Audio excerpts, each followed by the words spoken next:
Your strategy isn't failing. Your assumptions are. Because you think control equals safety, that waiting for the perfect moment protects you.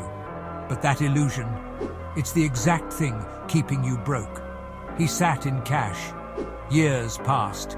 The market doubled. Fear said, it's too risky. Reality proved otherwise. While others let time do the work, he froze, paralyzed by the myth of perfect timing. This isn't about making bad decisions. It's about avoiding any decision and paying the price in silence. Wealthy investors don't wait for green lights. They don't chase the news cycle or predict the next crash. They know the game isn't won by guessing. It's won by staying in.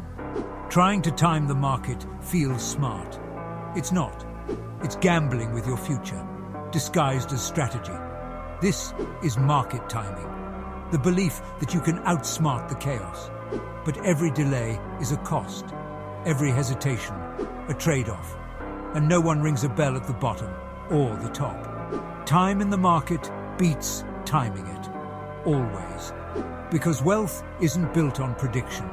It's built on participation. If you want to grow financially, make sure you follow me. Your future self will thank you.